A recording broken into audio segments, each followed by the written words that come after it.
لە ڕاستی ئێمە کۆنفرانسێکی زۆر سەرکەوتومان کرد. ئەم کۆنفرانسە تایبەت بوو بە ژنانی کورد لە هەر چوار پارچەی کوردستان و ئەو ژنانەی کە کوردن و لە وڵاتانی ئەوروپا لە ناو پەرلەمانی وڵاتە جیاجیاکانی سەرزەویان ئێمە توانیمان کۆنتاکتێکی زۆر باش و پەیوەندێکی زۆر باش دروست بکەین لە نێوان خۆماندا و هەڵوێستی نیشتیمانی و نەتەوەییمان پێکەوە یەک بخەین، هەموو ئارا و بیر و بۆچوونە حیزبیەکان وەلا بنین، ئەوەی بەلای ئێمە و گرنگ بێ ئەوەیە مەسەلەی میلەتەکەمان و ژنبوون ئەم دوو تەوەرەیە تەوەری سەرەکی کارەکانی ئێمە بوو. ڕۆژی 28 و 29 مانگ دیارە کۆنفرانس ڕۆژی یەکەم 28 و ڕۆژی دوێم 29 مانگ. لە ڕۆژی یەکەمە لە چەند پانێڵێک پێکهاتبوو. ئەم پانێڵانە پەرلەمانتارانی باشوور و باکوور و ژنانی ئیزیدی و پەرلەمانتارانی ئەوروپا و هاوڕێکانمان لە ڕۆژئاوا تێدا بەشداربوون بە کۆمەڵە پانێڵی جیاواز. لە ڕۆژی دووەمە بووین بە 4 گروپی جیاوازەوە، هەر گروپەی کار لەسەر شتێ بکات بە تایبەتی لەسەر مەسەلەی ژنان، لەسەر مەسەلەی ئاشتی، لەسەر هەر 4 گروپەکە و دوای ئەوەی گروپەکان کۆی بیر و بۆچوونەکانمان یەخست بەیانێک بەلاغێکی کۆتاییمان دەرکردو. ئەمە کۆی پرۆسەکە بوو، بەڵام ئەتوانم پێتان بڵێم ئێمە لەناو ئەم کۆنفرانسەیە توانیمان کاری زۆر باش بکەین. یەکێک لەو کارە باشانەی کە ئێمە هەمومان پێکەوە ڕێکەوتین، یەکەم پشتیوانی ژنکەین لە هەر بەشێکی کوردستانە و غەدری لێ ئەکرێت و دووتیژی بەرامبەر ئەکرێ مافەکانی ئەخورێ ئێمە تۆڕێک دروست بکەین، هەمومان پێکەوە هاوکار و پشتیوانی ئەو کەیسانە بین کە تایبەتن بە ژنان. دووهەم ڕێکەوتین لەسەرەوەی زمانی کوردی و کلتوری کوردی بکەینە بنەمایەک شۆڕ بێتەوە بۆ ناو خێزانەکان و دایکەکان ببنە نمونەیەکی زۆر جوان بۆی بتوانین مرۆڤێکی شایستە پێشکەشی کۆمەلگاکەمان بکەین، چونکە دوجار ژن و دایکە خۆشکە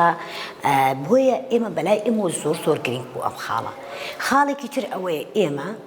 لە ڕێگەی ئەو هێزولایەنە سیاسیانەی کاری تێئەکەین چۆن بتوانین پرۆسەی ئاشتی پشتیوان بین بۆ بەرەو پێشچوونی هەنگاوەکانی پرۆسەی ئاشتی لە باکوور، چونکە بەلای ئێمە زۆر گرنگ بوو کە پرۆسەی ئاشتی لە باکوور هەنگاوی جدی بنرێ بۆی وە بچێتە پێشەوە پرۆسەکە. خاڵێکە ئەوە دروستکردنی تۆڕێکی پەرلەمانتاران بوو، تۆڕێک بۆ پەرلەمانتاران کە هەمومان تێیدا بەشدار بین لە هەر کات و زەمانێکی پێویست بوو ئێمە کۆ ببینەوە، کۆنفرانس بکەین، گردبوونەوە بکەین، هەمومان پێکەوە بین، قزەیەک بێتە پێشەوە، گۆڕانکاریێک بێتە پێشەوە، بە شێوازێ لە شێوازەکان ئێمە بتوانین ئەم تۆڕە دروست بکەین. بۆی بەلای ئێمە زۆر گرنگ بوو ئەم چەند خاڵە ینی بوونە خەتەوەری سەرەکی گفتوگۆکانی ئێمە. ئەتوانم پێتان بڵم نمونەیەکی جوانی ژنی باشوورمان پیشانی هاوڕێکانمان لە باشەکانی تری کوردستان داوە، چونکە ئێمە کە لێرەوە بڕیاری بڕیارماندا هەموو بیر و ڕاستیاسیەکانمان ئێمە لە باشوور بەجێ بێڵین. ئێمە بۆ قزەیەکە چین مەسەلەی قزەی ژن و قزەی نەتەوەیە، چونکە ژن و نەتەوە بەلای ئێمەوە لە قزێ و بیر و ڕاستیاسیەکە گەورەترە. بۆیە بە هەمان ئەو نەفەسە ئێمە لەناو کۆنفرانسەکەیە کارمان کرد و هاوکار بووین لەسەر مەسەلەی ژنان لە باشوور و قزەی ژن لە باشوور. ئێمە ئەبێ ئەوە بزانین کە مەسەلەی توندوتیژی ڕەگەزی، مەسەلەی پێشێلکردنی مافەکانی ژن هەر لە باشوور نیە، لە پاشەکانی ترشووە لە خۆرخەڵاتی ناوچە لە دنیاشە ئەم پرۆسەیە بەردەوامە. بۆیە ئێمە خەباتی بەردەوامی ئەوێ بۆ نەهێشتنی ئەو توندوتیژیانە یاخود ئەو پێشێلکاریانی بەرامبەر بە ژنەکرێ، خەباتێکی دوور و درێژی ئەوێ و ژنانی باشوور هاوتەری لەگەڵ ژنانی باکوور و بەشەکانی تر بڕیارمان داوە کە لە هەر کاتێکا کە پێویست بێ ئێمە ژنانی باشوور بۆ مەسەلەی ژن یەک و یەکگرتوو بین، چونکە قەزیەکە قزەیەکی ینی گەورەیە بەلای ئێمەوە مهمە هەنگاوی جدی بۆ بنین. و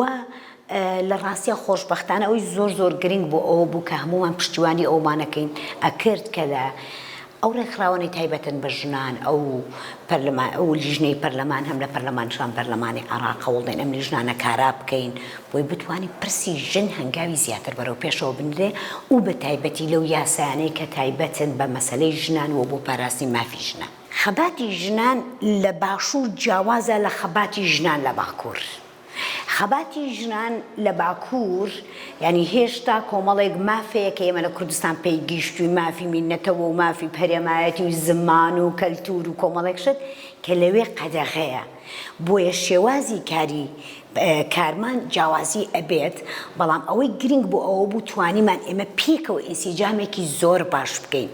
و پێشنیارەکانی ئێمە بۆ باکوور زۆر بە هەندوەرگیران و پێشنیارەکانی باکوور بۆ باشوور زۆر بە هەندوەرگیران چکە بەلای ئێمە گرنگە ئەم تێکەڵکردنی بیر و ڕایانە و ئەو بەلاغی کۆتاییە لە ئەنجامی تێکەڵکردنی بیر و ڕای پەرلەمانتارانی باشوور و باکوور و ئەوروپاوە سەری هەڵداوە. مەسەلەی پرۆسەی ئاشتی ئەبێ ئێمە خاڵی یەکەم سیرکەین ئەوش ئەوەیە لە خۆرهەڵاتی ناوەڕاستە گۆڕانکاری گەورە بەڕێگاوەیە ئەمەیە خاڵی یەکەم کە پێویستە ئێمەی کورد چۆن بتوانین ئەم گۆڕانکاریانە لە بەرژەوەندی میلەتەکەی خۆمان بشکێنینەوە کاری بۆ بکەین بۆی بە لە بەرژەوەندی میلەتەکەمان بێ. دووهەمیان پرسی ئاشتی ئێمە پێمان وایە لە هەموو جەنگێکدا ژن و منداڵ قوربانی یەکەمن بۆیە ژنان بۆ بەڕێ حەماسێکی زۆرەوە هەوڵمان داوە پرۆسەی ئاشتی و پرسی ئاشتی گرنگێکی تایبەتی پێ بدرێت لە کۆنفرانسەکەیە و هەنگاوی بۆ بندرێ و بڕیارێکی تریش ئەوەیە کە ژنانی باشوو کە ئێمە گەڕاوینەتەوە وا بڕیارمانداوە بەپێی ئەو مەحەجمەی کە هەمانە لەناو حیزب سیاسیەکانی خۆمانە لۆبی بۆ بکەین بۆ ئەوەی زۆرترین دەنگ کۆکەینەوە بۆی لایەنە سیاسیەکان حیزب سیاسیەکان موسەسەکانی هەرێمی کوردستان ئەمانە پشتیوانی بەرەو پێشچوونی پرۆسی ئاشتی بکەن. لە ڕۆژانی ئایندەدا و لە داهاتوودا